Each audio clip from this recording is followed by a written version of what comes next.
Well, today's deck is a deck I like to call Dance for Me because the whole deal is we got Baloth, Baratol, the Entertainer, and the whole thing with him is creatures my opponent's control, power less than him, are goaded. So the goal is to go with everybody's creatures and fighting each other, and then I just take out whoever's left. You know, aka dance for me.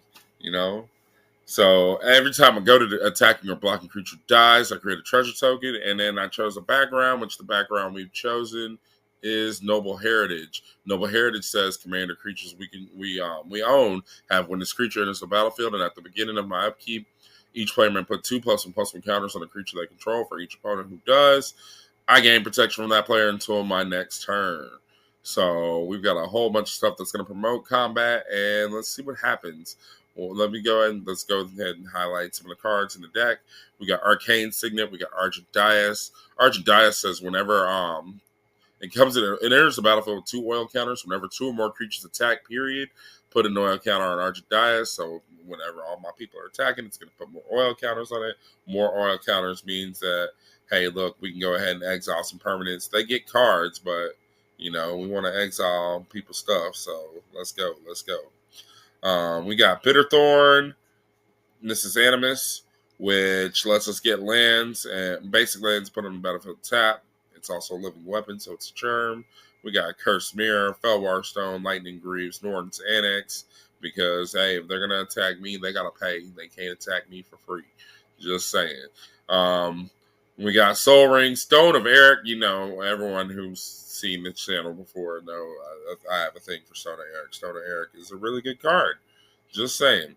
Sunforger. Sunforger is one of the best cards if you're playing in Boros because you can either attach and search for your library for a red or white instant card with converted mana cost 4 or less and cast a card without paying its mana cost.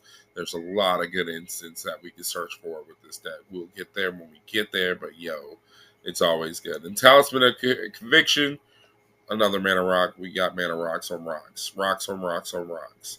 All right. So then we got Angel of the Ruins. Angel of the Ruins, whenever enters the battlefield, exile up to 2 artifacts and or enchantments. Super great. One of the cards that I really loved, it was the original commander of this deck, was Aurelia of the War Above. Flying Vigilance Haste, 4/4 for 5. Whenever a player attacks with 3 or more creatures, I draw a card. Whenever a player attacks with 5 or more creatures, Aurelia of the Law Above deals 3 damage to each of my opponents, and I gain 3 life. Hey, we're promoting combat. We making sure everybody attacking, and hey, look, we gonna go ahead and get some value off of their attacks, whether they're attacking me or not. We got Aurelia the War Leader, which everyone knows gives us extra combat. Very viable win condition. Battle Angels of Tyr. Myriad is just so cool. I love Myriad.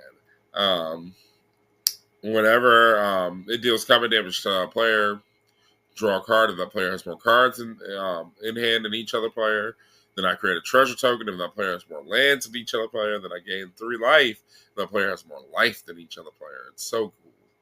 So cool. Blade Historian. Attacking creatures I control have double strike. We're gonna be combat too. Bothersome Quasit. This guy is really, really good with the commander because if everything's goaded, then that means they can't block, and that means that games are gonna end faster. And this guy basically says, "Hey, look, I have other ways to goad the people that aren't goaded, so let's go ahead and get more value out of that." Combat Calligrapher. Hey, look, we're giving people guys to attack with, so that way they can attack everywhere else because I get protection from them. So hey, let's go. Fiendish Duo. With a source will deal damage to an opponent, it deals double that damage to that player instead. So hey, we trying to make sure y'all can deal all the damage you want to deal. Let's deal it. You want to attack all my opponents? Go ahead. They're gonna be able to attack as though they had haste. So when they come into play, if they're goaded, which means they have to attack, they got a haste now. So go ahead, handle that. We're gonna go ahead and we got the Frontier Warmonger, which is gonna give them menace. We got Geode Ranger, which is gonna just goad the team whenever I landfall. Just sell a Blade of Gold Knight. One of the little, just like, hey, look, it's gonna protect me, and also it's gonna make sure that my opponents take double damage, and their stuff takes double damage. Super good, super good, super good. We got Grand Abolisher, stopping people from doing stuff during my turn. Lord of the Third Path, blows up an artifact or enchantment, also lets us draw cards. Vanguard the Diplomat, hey, if two guys are coming at me, I'm gonna draw a card. If whenever they cast their second spell, I'm gonna draw a card. Let's go ahead and get it. Master of Ceremonies. Beginning of my upkeep, each opponent chooses money, friends, or secrets. For each player, for each player who chooses money, they get a treasure. Each player who chooses friends get a 1/1. Each player chooses secrets, draw a card. And for each one y'all choose, I get to do the same. So, hey, look, we're going to get value. Everyone's going to get value, but I'm going to get value too. So, hey, that's the way we're operating today. Nelly Borka, I like her. She suspects creatures and then goads all the suspected creatures. So whenever she attacks, hey, we're gonna go ahead and be like, hey, Jacuz. Oh man. And whenever one or more creatures an opponent controls deals combat damage to one or more of my opponents, me and the controller of those creatures each draw a card. So hey, look, once again, we're promoting combat. We want y'all to dance, but also we're gonna reward you for beating my enemies. Oh man, Orzhov Advocates. This is one of my favorite little budget cards to play. A lot of people don't like it, but hey, I love it a lot because hey, look, it's the same. Look, hey, we're trying to pump up guys. We're offering free pumps. Free pumps. Would you like free pumps? You can't attack me if you take these pumps, but free pumps. He did something to you. Beat him. Pain Distributor. Pain Distributor, whenever a player casts their first spell each turn, they create a treasure token. Whenever an artifact an opponent controls is put into a graveyard from the battlefield, he deals 1 damage to him. We're gonna give you treasures, but use those treasures so that way you can take some damage. Chip damage and steal damage. Sad Robot, we know what he does. Sun Titan, we know what he does. Thalia, oh man, just making sure all their stuff comes in tap. Y'all, unless you go attack other people with them, they don't need to come in like ready to go. Same thing with Urbrass says, hey, look, all my stuff gets haste too. Vengeful Ancestor, hey, we want the goaded people. And whenever a goaded creature attacks, it gets 1 damage. So we're gonna go people and get it going. Windborne Muse, hey, creatures can't attack me unless they pay 2. Gotta pay that tax. Man, this deck, it's really like I don't know if y'all see where it's going, but it's really just, hey, look, we're trying to make sure y'all keep going at each other, and then we're gonna pick up the pieces at the end of it. We got for enchantments, we got Blind Obedience, more stuff to make sure all your stuff come in tapped. We want to make sure if you gonna have me in tap, please. Curse of Hospitality. This curse I really like because there may be somebody that's obviously like the guy. So we'll go ahead and give them this curse real quick and be like, hey, look, all your people that attack him get trampled. And then whenever you do damage to him, he exiles the top card. This exiles the top card that library until in the turn. You can play his stuff. You can play the best deck stuff. That ain't my deck. Just saying. Curse of Opulence, promoting combat to other people. We are always going to do that. Duelist Heritage.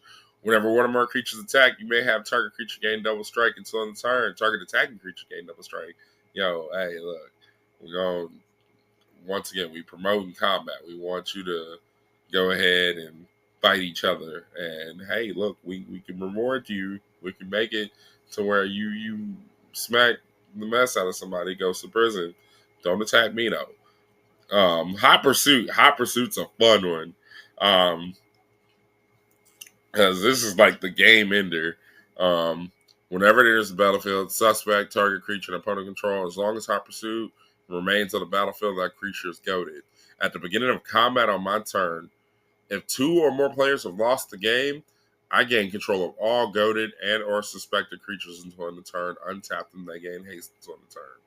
So basically, after everybody's said and done, if I have Hot Pursuit out, yeah, we gonna jack everybody's stuff. Hopefully by this time, because Maloth will probably be huge where everybody's goaded, and it's just like, yo, thanks for killing all them for me. Come to me, so that way we can go ahead and kill your master real quick, one time, one time, you know.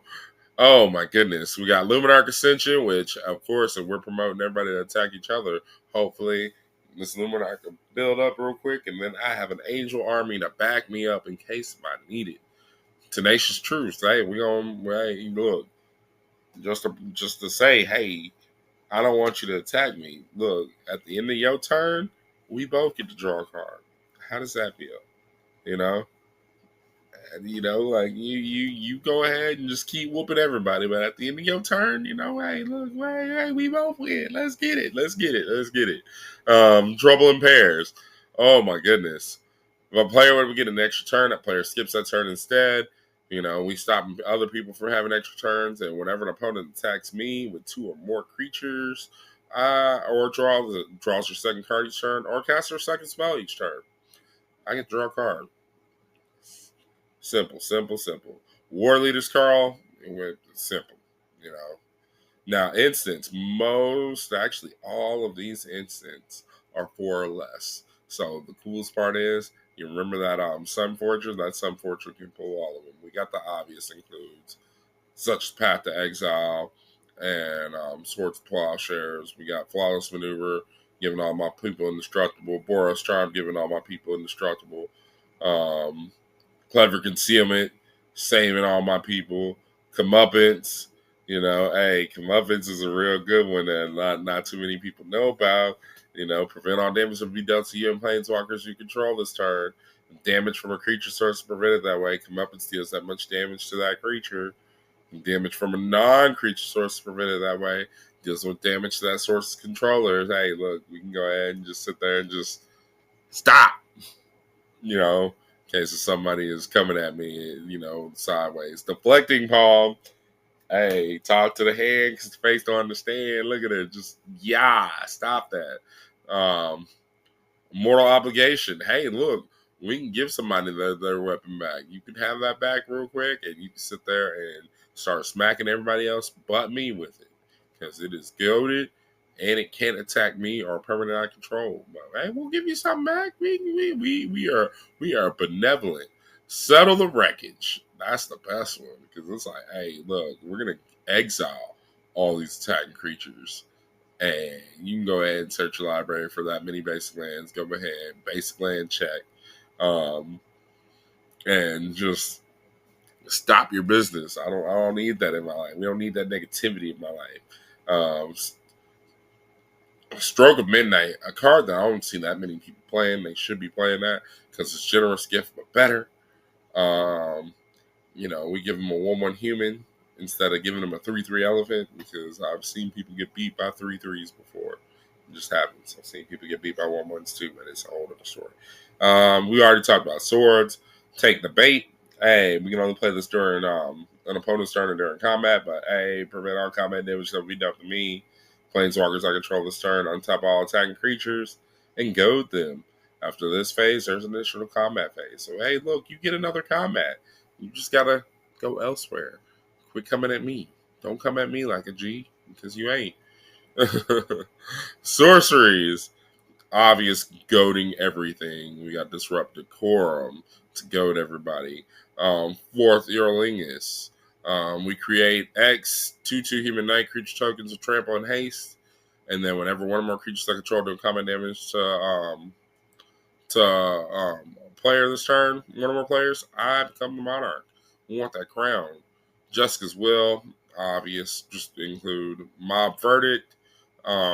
Each player secretly votes for another player. Then those votes are revealed. For each vote an opponent received, Mob Verdict deals 2 damage to that player and each creature that player controls. For each vote I receive, though, I get to draw a card. So, yeah, vote for me if you want to. Vote for me. Because I'm voting for one of y'all to get 2 damage to all your stuff. Top for the Rampart, gold. All creatures my opponents control. Those creatures can't block. Yo, like we trying to end games. Vandal Blast, we're gonna blow up all artifacts we don't control. That's really what that reads. Lands, we got some fetch lands. We got Renbrisk Heights because multiple people are attacking, so we're gonna go ahead and hopefully get value off of that. Thawing Glaciers. A lot of people don't know about this. This was like OG, like, hey, this is OG goodness. And it felt right in this deck because I'm playing like 15 basics in here. So it always gets me a basic. It's just really, really good. It also helps for my landfall. What's a Geodrager? So that way we always can make sure stuff is goaded. Like the goal is to make sure stuff is goaded. We don't want stuff coming at me. Sundown Pass, obvious red white duel, spectator scene, always obvious red white duel. Soken's yeah, I can channel it for dudes, but you know, that's a hey, we need to. Scalding Tarn, another fetch. Sacred Foundry, another duel. Rugged Prairie, another duel. Rogue's Passage, low key. I think more people should be playing this because you never know when you can just sneak up and just smack somebody in the face one time and just be like, yeah, and you're out the game. I'm just saying it works. It catches people off guard. Reliquary Tower. Hey, we draw cards in this game, so sometimes we may end up wanting to hold up all them instants and stuff. We got planes, we got plateau. Why does it say we got? Man, why my lands are looking all 46 lands. Okay, there is some errors. So I know we're running 8 and 7, so let's go ahead and get rid of these 5 mountains and get rid of these 6 planes. Yep, that's 11. So there we go. We got our lands back to right. Pit of Offerings. I've talked about that card. Graveyard sniping is real, and you should be wanting to do that more often. Just because it's Commander. It's Commander. Like anyone who doesn't have Graveyard Recursion, what are they doing? Maze of Ith, protecting me and or somebody else. I may be able to protect one of my weapons to be, not get hurt by nothing. You know what I'm saying? Field of Ruin, be able to snipe lands when we need to. Gonjo, Seat of the Empire, be able to snipe a creature when we need to. Command Tower, obvious. Clifftop Retreat, Castle Ardenvale makes us dudes, and Arid Mesa. All in all, this deck, it's really fun when it's a 4-player game and a 3-player game. It's not that great. Definitely not that great for 1v1, and it's more of a, hey, look, we want to play this in very multiplayer games to try to, like, get them to keep going, because some people always be wanting to be like, oh, I'm going to wait. I don't know whether it's attack. I don't want to do this. Yeah, no, we want y'all to start attacking. Let's go. Oh, man. But anyways, that was my Dance for Me deck. How do y'all feel about it? What changes would you make? How would you improve it? What would you do differently? Either way it goes, man, let me know. Comment, subscribe. And as always, hey, remember, it is all about the gathering. We got to be good to each other and be good people. And just be cool, man. Because stuff ain't right for everybody. And we need to have more empathy for each other and everything too. So, you get a chance, hit me up. Holla at your boy.